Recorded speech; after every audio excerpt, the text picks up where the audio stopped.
mo ang aking kasalanan. Ako'y kaawaan, o mahal kong Diyos, sang-ayon sa iyong kagandahang loob.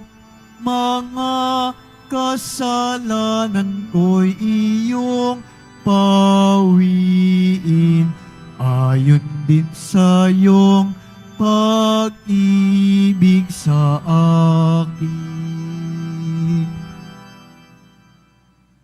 Sa ngalan ng Ama at ng Anak at ng Espiritu Santo. Amen. Sumainyo ang Panginoon. At sumaiyo rin.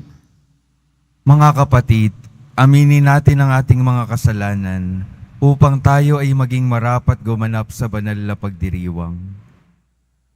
Inaamin ko Sa makapangyarihang Diyos at sa inyo mga kapatid, na lubha akong nagkasala sa isip, sa salita at sa gawa, at sa aking pagkukulang, kaya isinasamo ko sa mahal na Birheng Maria, sa lahat ng mga anghel at mga banal, at sa inyo mga kapatid, na ako'y ipanalangin sa Panginoong ating Diyos. kaawaan tayo ng makapangyarihang Diyos, patawarin tayo sa ating mga kasalanan, at patnubayan tayo sa buhay na walang hanggan. Amen. Panginoon, kaawaan mo kami. Panginoon, kaawaan mo kami. Kristo, kaawaan mo kami. Kristo, kaawaan mo kami.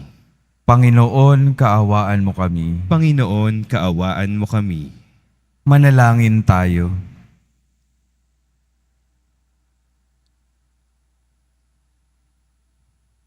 Ama naming makapangyarihan, tunghayan mo kaming bumubuo sa iyong angkan, at gawing mong sa iyong paningin ay magningning ang kalooban naming laang sundin ang loob mo. Sa pamamagitan ng paghubog sa pag-uugali namin, sa pamamagitan ni Hesukristo, kasama ng Espiritu Santo, magpasawalang hanggan. Amen. Magsiupo muna ang lahat.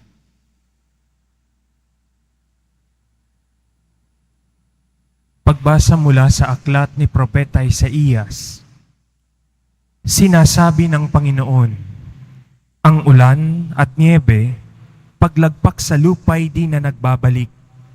Aagos na ito sa balat ng lupa't nagiging pandilig.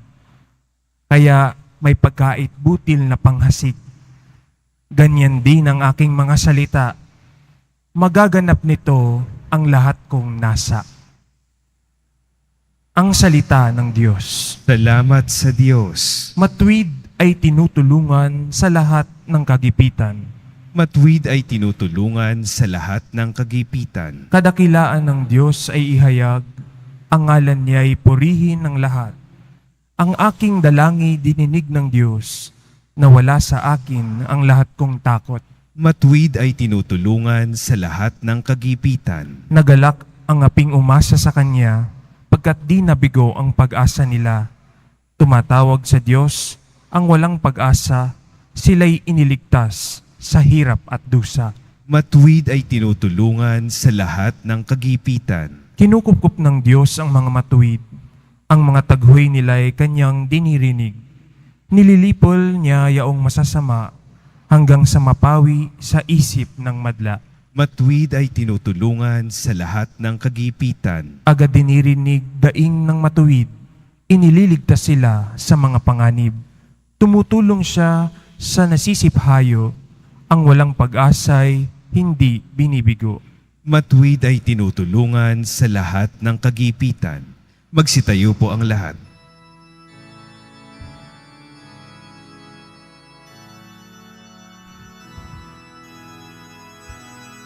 Nagpupuri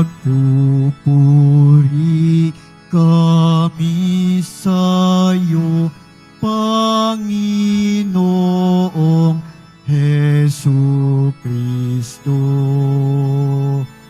Nagpupuri kami sa'yo, Panginoong Hesukristo. Ang tao ay nabubuhay hindi lamang sa tinapay, kundi di sa salitang mahal mula sa bibig na banal ng Ama nating may kapal. Nagpupuri kami sa'yo, Panginoong Hesu Kristo. Sumainyo ang Panginoon. At sumaiyo rin. Ang mabuting balita ng Panginoon ayon kay San Mateo. Papuri sa iyo, Panginoon. Noong panahong iyon, sinabi ni Jesus sa kanyang mga alagad, sa pananalangin ninyo'y huwag kayong gagamit ng napakaraming salita, gaya ng ginagawa ng mga hentil. Ang akala nila'y pakikingan sila ng Diyos dahil sa dami ng kanilang salita. Huwag ninyo silang tularan, sapagkat alam na ng inyong Ama ang inyong kinakailangan bago pa ninyo hingin sa Kanya. Ganito kayo mananalangin. Ama naming nasa langit, sambahin nawa ang pangalan mo. Ikaw nawa ang maghari sa amin. Sundin nawa ang iyong kalooban dito sa lupa tulad ng sa langit. Bigyan mo kami ng pagkain kailangan namin sa araw na ito. At patawarin mo kami sa aming mga kasalanan, tulad ng aming pagpapatawad sa mga nagkakasala sa amin. At huwag mo kaming iharap sa may higpit na pagsubok, kundi ilayo mo kami sa masama. Sapagat iyo ang kaharian at ang kapangyarihan at ang kapurihan, magpakailanman na amin. Sapagat kung pinatatawad ninyo ang mga nagkakasala sa inyo, patatawarin din kayo ng inyong Amang nasa langit.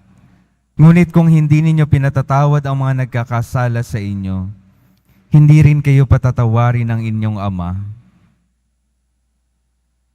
Ang mabuting balita ng Panginoon. Pinupuri ka namin, Panginoong Heso Kristo. Magsiupo muna tayong lahat. Magandang umaga po mga minamahal kong mga kapatid na naririto at kasama natin online. Good morning po. Pakingitian naman yung katabi. Pakisabi, good morning. Gisingin. Yan. Sa araw po na ito, napakaganda po ng itinuturo sa atin ng ating Panginoon. Tinuturuan tayo kung paano ba tunay na manalangin. At sa ating pagninilay, nais ko rin na tingnan natin yung ating mga sarili.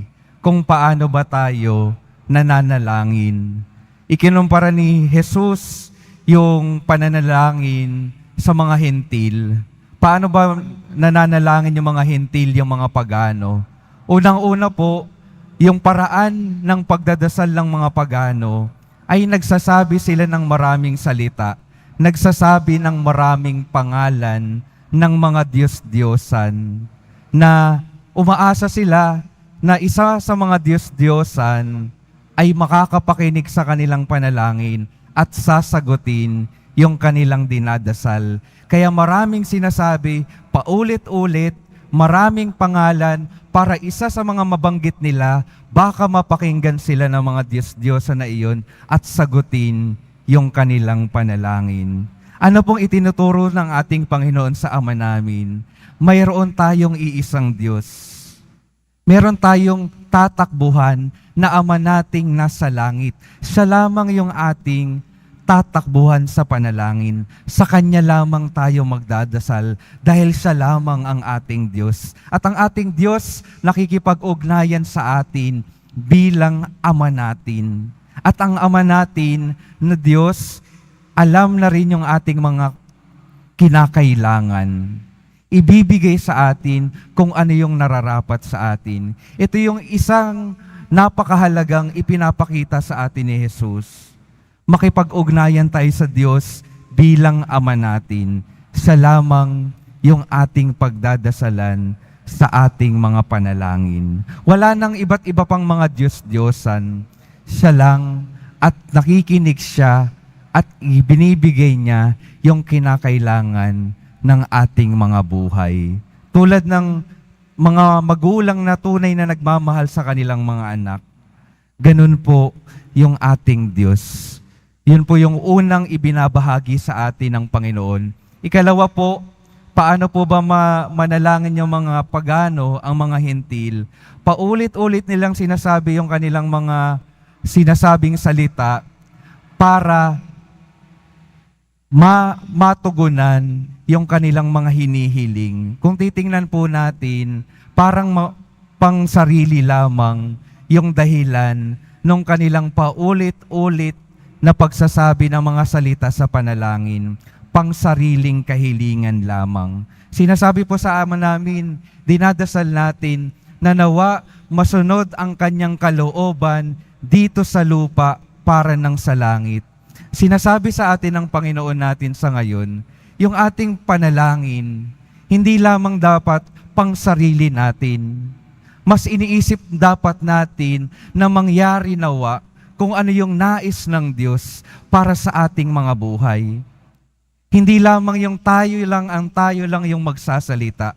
Kailangan din sa ating pananalangin, nagbibigay tayo ng panahon upang makinig sa ating Diyos para malaman yung kanyang kalooban. At yun nawa yung ating masunod sa buhay dito, sa lupang ito. Hindi makasarili ang pananalangin. Ito ay pakikinig dahil ito ay tungkol sa dalawang nag-uusap. Hindi lamang tayo yung nagsasalita.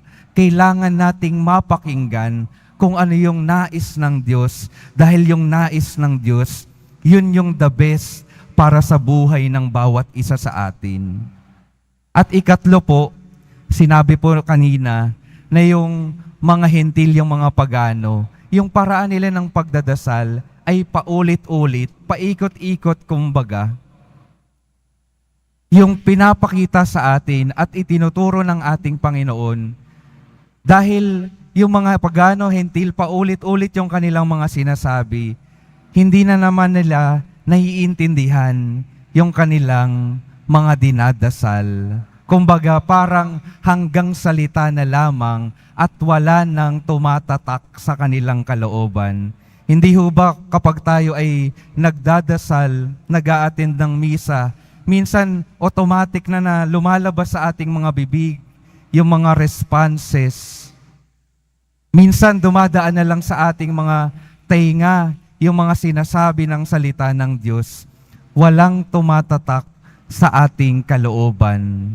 Paano ba dapat nangyayari? Ano ba dapat nangyayari kapag tayo ay nananalangin? Kapag paulit-ulit tayong nagsisimba, paulit-ulit na nananalangin, ang nangyayari sana ay lumalalim yung ating pananampalataya.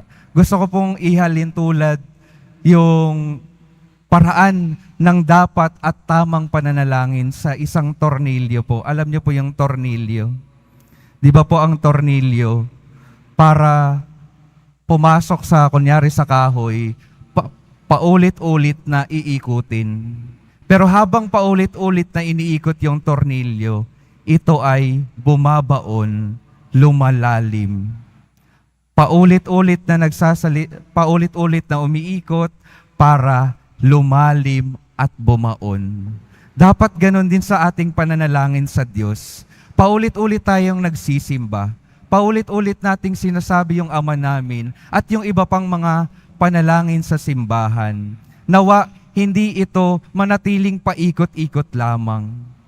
Nawa sa ating patuloy na pakikiisa sa mga pananalangin ng simbahan, ang nangyayari nawa, yung mga salitang sinasabi natin, naiintindihan natin upang ito ay lumalalim sa ating kalooban, bumabaon sa ating mga puso, at na ilalagay natin sa ating katauhan.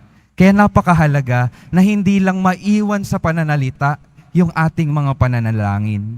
Kailangan intindihin natin, isapuso natin, upang yung panalangin, tunay tayong mabago bilang mga tao na nais ng Diyos para sa atin. Kaya mga kapatid, ito yung mga tingnan natin. Ako ba ay nananalangin para sa pangsarili ko lamang? Yung mga sinasabi ko ba sa pananalangin ay para sa sarili ko lamang? Nakikita ko ba yung Diyos na aking Ama? Nakikita ko ba si Jesus bilang aking kapatid at kaibigan? Paikot-ikot lamang ba ako sa aking pagsasalita sa harapan ng Diyos at hindi lumalalim yung aking ugnayan sa Kanya?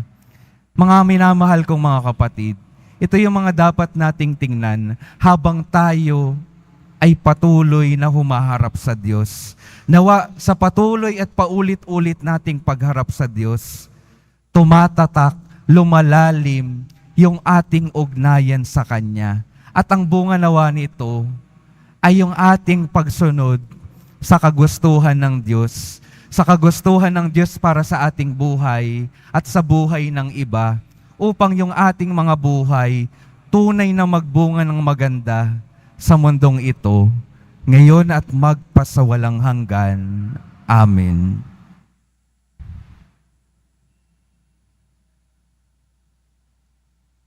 Magsitayo na po ang lahat.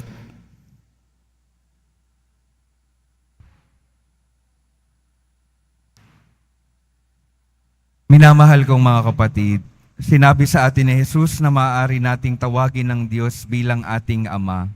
Kaya taglay ang matibay na pag-asa.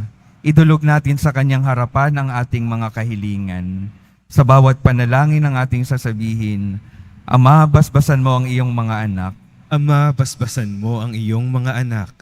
Ang simbahan sa buong mundo naway laging magpahayag ng matibay na pagtitiwala sa pagdating ng kaharian ng Ama, isang kaharian ng pag-ibig, katarungan at kapayapaan.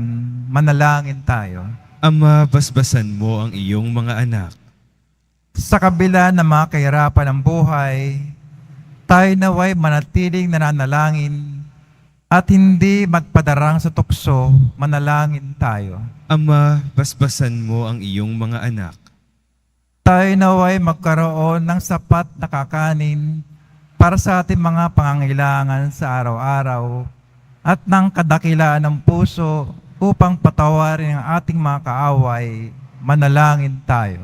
Ama, basbasan mo ang iyong mga anak. Ang mga may sakit at maging ang mga nangangalaga sa kanila, naway makatagpo ang Diyos sa kanilang pagkapakasakit araw-araw. Manalangin tayo. Ama, basbasan mo ang iyong mga anak. Ama naming nasa langit, nagpapasalamat kami sa iyo sa pagdinig mo sa aming mga kahilingan. Hinihiling namin ito sa pamamagitan ni Kristong aming Panginoon. Amen.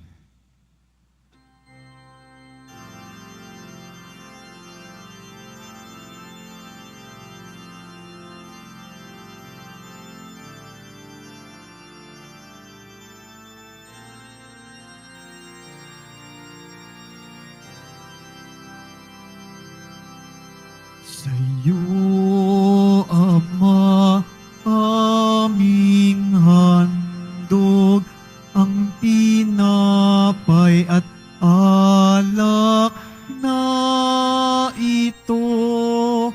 Handog ng iyong bayang sumasamo, humihingi ng patawad mo.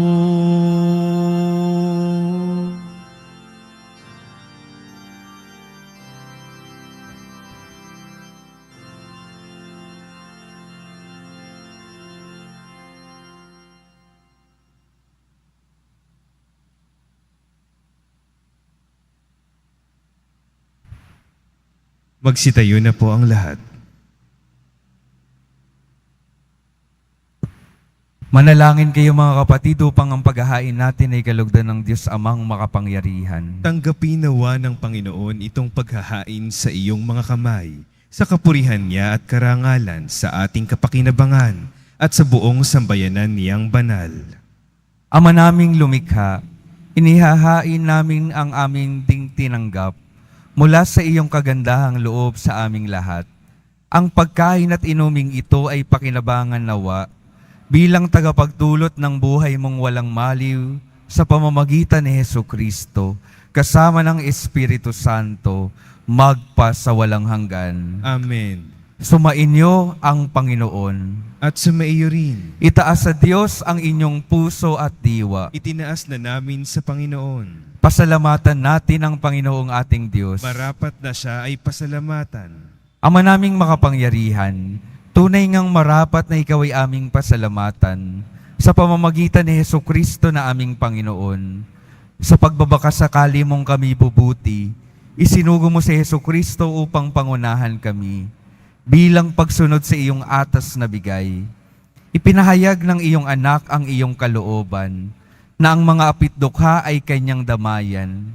Ngayon ay iyong inihahandog ang pagkakataong aming maisaloob, ang kanyang ganap at kusang paglilingkod, upang sa iyo'y lagi kaming makasunod. Kaya kaisa ng mga anghel na nagsisiawit ng papuri sa iyo, nang walang humpay sa kalangitan, kami nagbubunyi sa iyong kadakilaan. Santo, Santo, Santo, Panginoong Diyos ng mga hukbo, napupuno ang langit at lupa ng kadakilaan mo. O sana sa kaitaasan, pinagpala ang naparirito sa ngalan ng Panginoon. O sana sa kaitaasan, magsiluhod po ang lahat.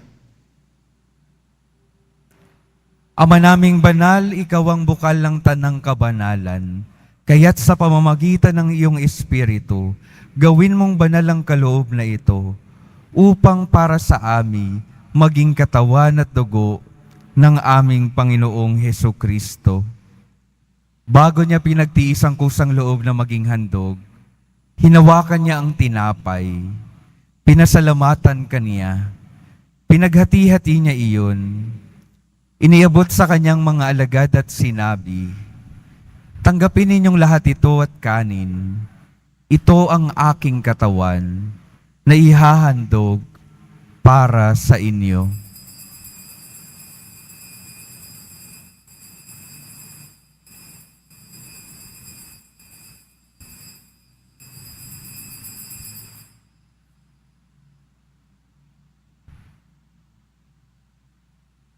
Gayon din naman nung matapos ang hapunan, hinawakan niya ang kalis, muli kanyang pinasalamatan. Iniabot niya ang kalis sa kanyang mga alagad at sinabi, "Tanggapin ninyong lahat ito at inumin. Ito ang kalis ng aking dugo, ng bago at walang hanggang tipan. Ang aking dugo na ibubuhos para sa inyo at para sa lahat, sa ikapagpapatawad ng mga kasalanan. Gawin ninyo ito sa pag-alala sa akin."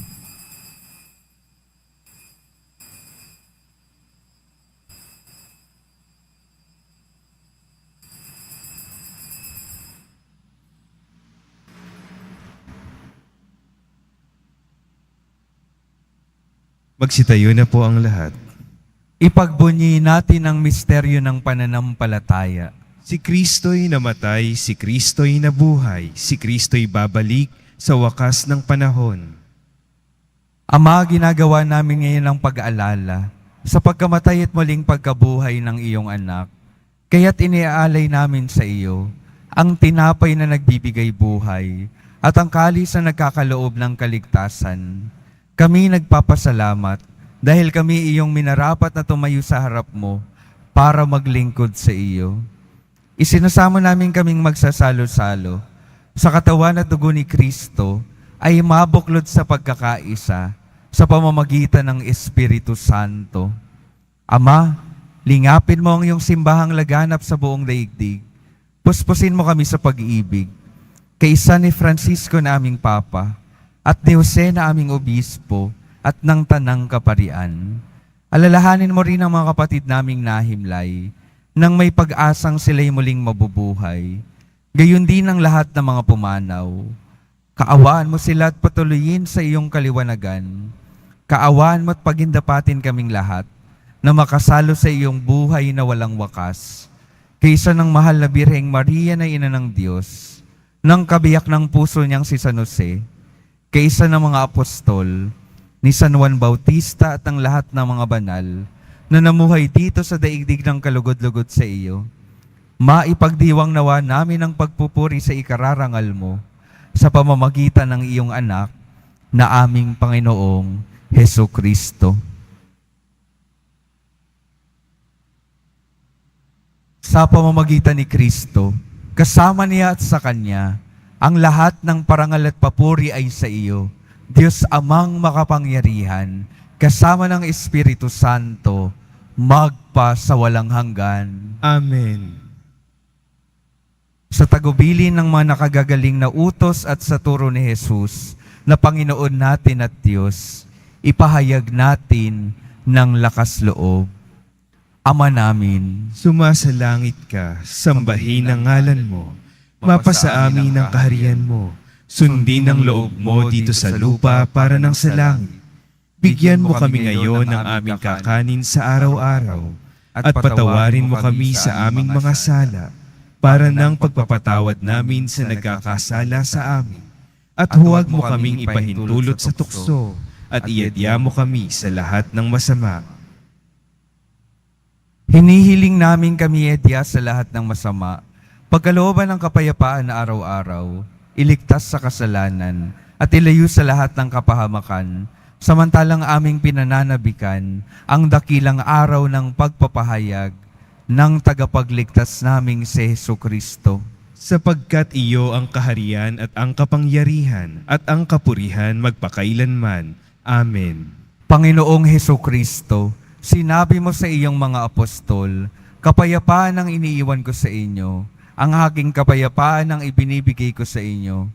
Tunghayan mo ang aming pananampalataya at huwag ang aming pagkakasala.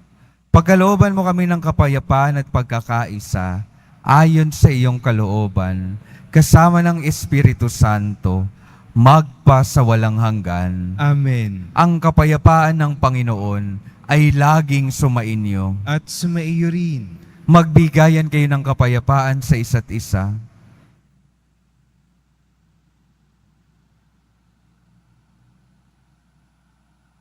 Kordero ng Diyos na nag-aalis ng mga kasalanan ng sanlibutan, maawa ka sa amin. Kordero ng Diyos na nag-aalis ng mga kasalanan ng sanlibutan, maawa ka sa amin. Kordero ng Diyos na nag-aalis ng mga kasalanan ng sanlibutan, ipagkaloob mo sa amin ang kapayapaan, magsiluhod po ang lahat.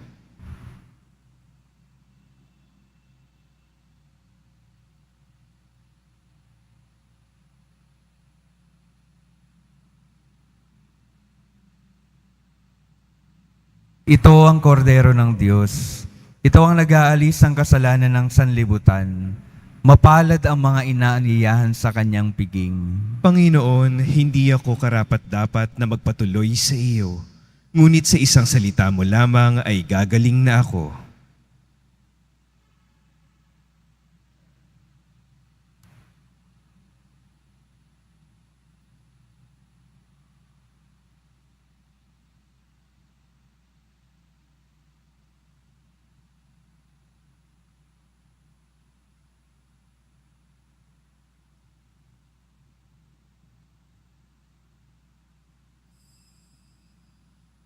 Para sa lahat ng tatanggap ng banal na komunyon, sasagot po tayo ng amen pagkasabi ng pari o ng lay minister ng katawan ni Kristo. Isubo agad sa bibig bago umalis sa harapan ng pari o lay minister. Sumunod po tayo. Maraming salamat po.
Sitayo po tayo.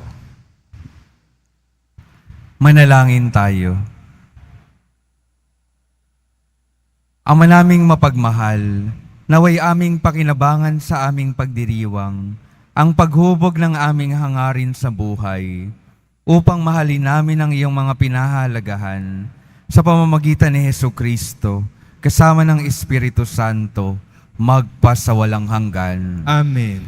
Mga minamahal kong mga kapatid, ang patuloy pong paalala sa atin kung paano ba dapat tayong manalangin.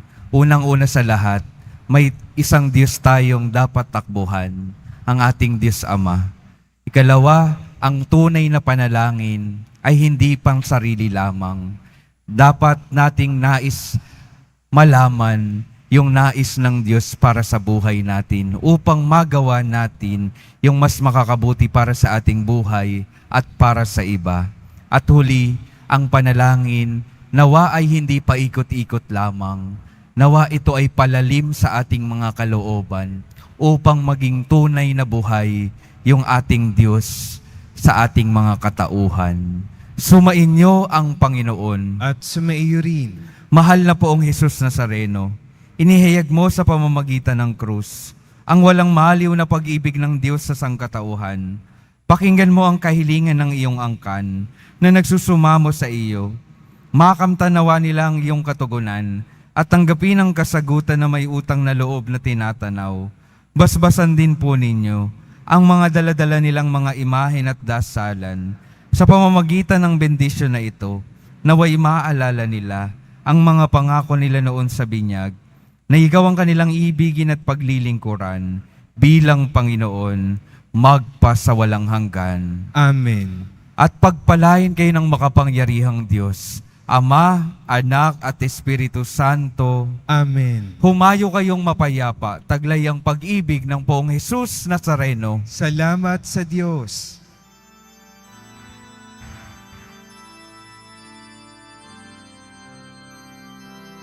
Nuestro Padre Jesús Nazareno, sinasamba ka namin. Pinipinto ka namin. Aral mo ang aming buhay at kaligtasan. Nuestro Padre Jesús Nazareno, iligtas mo kami sa kasalanan. Ang krus mong kinamatayan ay sagisag ng aming kaligtasan.